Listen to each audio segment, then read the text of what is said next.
everyone. I'm Melissa Slotkin. I'm honored to have the opportunity to speak tonight. It's late, so I promise to be a lot shorter than what you just watched. I won't take it personally if you've never heard of me. I'm the new senator from the great state of Michigan, where I grew up. I've been in public service my entire life because I happened to be in New York City on 9/11 when the Twin Towers came down. Before the smoke cleared, I knew I wanted to make a life in national security. I was recruited by the CIA and did 3 tours in Iraq alongside the military. In between, I worked at the White House under President Bush and President Obama, 2 very different leaders who both believed that America is exceptional. You can find that same sense of patriotism here in Wyandotte, Michigan, where I'm speaking from tonight. It's a working class town just south of Detroit. President Trump and I both won here in November. It might not seem like it, but plenty of places like this still exist across the United States. Places where people believe that if you work hard and play by the rules, you should do well and your kids should do better. It reminds me of how I grew up. My dad was a lifelong Republican, my mom a lifelong Democrat. But it was never a big deal because we had shared values that were bigger than any one party. We just went through another fraught election season. Americans made it clear that prices are too high and that the government needs to be more responsive to their needs. America wants change, but there's a responsible way to make change and a reckless way. And we can make that change without forgetting who we are as a country and as a democracy. So that's what I'm going to lay out tonight. Because whether you're from Wyandotte or Wichita, most Americans share 3 core beliefs: that the middle class is the engine of our country, that strong national security protects us from harm, and that our democracy, no matter how messy, is unparalleled and worth fighting for. Let's start with the economy. Michigan literally invented the middle class, the revolutionary idea that you could work at an auto plant and afford the car you were building. That's the American dream. And in order to expand and protect the middle class, we have to do a few basic things. We need to bring down the price of things we spend the most money on: groceries, housing, healthcare. We need to make more things in America with good-paying union jobs and bring our supply chains back home from places like China. We need to give American businesses the certainty they need to invest and create the jobs of the future. And we need a tax system that's fair for people who don't happen to make $1 billion. Look, the president talked a big game on the economy, but it's always important to read the fine print. So, do his plans actually help Americans get ahead? Not even close. President Trump is trying to deliver an unprecedented giveaway to his billionaire friends. He's on the hunt to find trillions of dollars to pass along to the wealthiest in America. And to do that, he's going to make you pay in every part of your life. Grocery and home prices are going up, not down, and he hasn't laid out a credible plan to deal with either of those.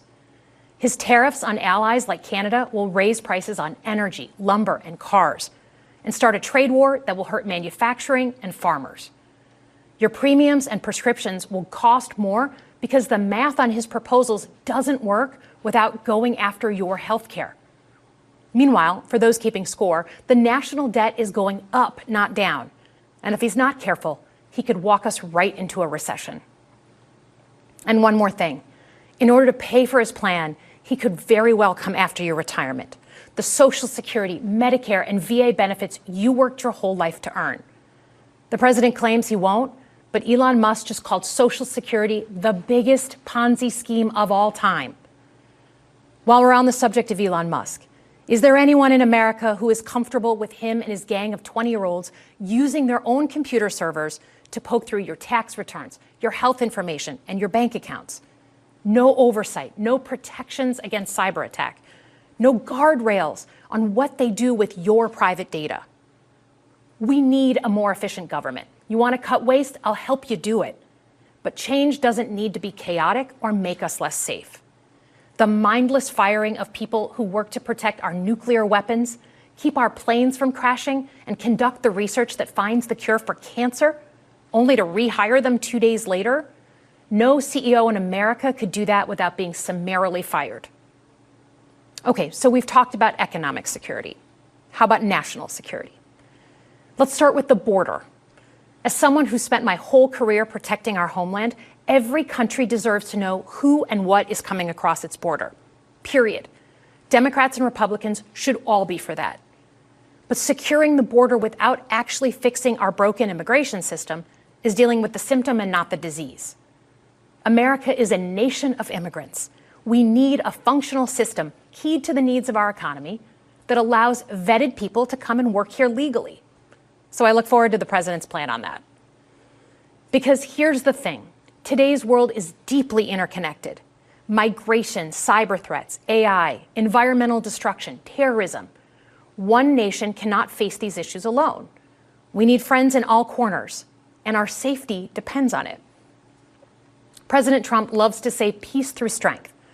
That's actually a line he stole from Ronald Reagan. But let me tell you, after the spectacle that just took place in the Oval Office last week, Reagan must be rolling in his grave. We all want an end to the war in Ukraine, but Reagan understood that true strength required America to combine our military and economic might with moral clarity. And that scene in the Oval Office wasn't just a bad episode of reality TV. It summed up Trump's whole approach to the world. He believes in cozying up to dictators like Vladimir Putin and kicking our friends like the Canadians in the teeth. He sees American leadership as merely a series of real estate transactions. As a Cold War kid, I'm thankful it was Reagan and not Trump in office in the 1980s. Trump would have lost us the Cold War. Donald Trump's actions suggest that in his heart, he doesn't believe we're an exceptional nation. He clearly doesn't think we should lead the world. Look, America is not perfect, but I stand with the majority of Americans who believe we are still exceptional, unparalleled. And I would rather have American leadership over Chinese or Russian leadership any day of the week. Because for generations, America has offered something better. Our security and our prosperity, yes, but our democracy, our very system of government, has been the aspiration of the world. And right now, it's at risk. It's at risk when the president decides you can pick and choose what rules you want to follow, when he ignores court orders and the Constitution itself, or when elected leaders stand by and just let it happen. But it's also at risk when the president pits Americans against each other, when he demonizes those who are different and tells certain people they shouldn't be included. Because America is not just a patch of land between two oceans. We are more than that. Generations have fought and died to secure the fundamental rights that define us. Those rights and the fight for them make us who we are. We're a nation of strivers, risk takers, innovators, and we are never satisfied. That is America's superpower. And look, I've lived and worked in many countries. I've seen democracies flicker out.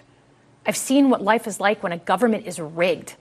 You can't open a business without paying off a corrupt official. You can't criticize the guys in charge without getting a knock at the door in the middle of the night.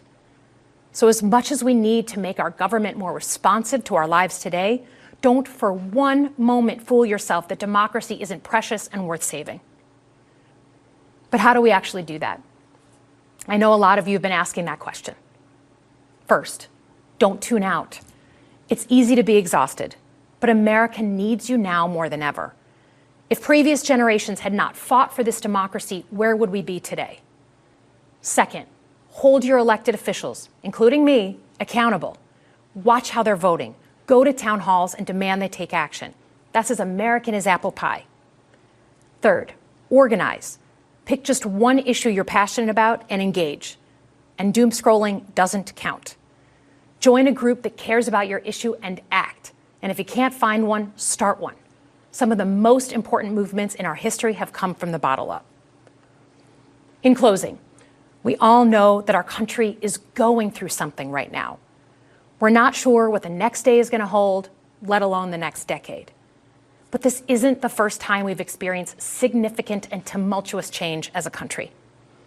I'm a student of history, and we've gone through periods of political instability before. And ultimately, we've chosen to keep changing this country for the better. But every single time, we've only gotten through those moments because of two things: engaged citizens and principled leaders. Engaged citizens who do a little bit more than they're used to doing to fight for the things that they care about, and principled leaders who are ready to receive the ball and do something about it. So thank you tonight for caring about your country. Just by watching, you qualify as engaged citizens. And I promise that I and my fellow Democrats will do everything in our power to be the principled leaders that you deserve. Good night, everyone.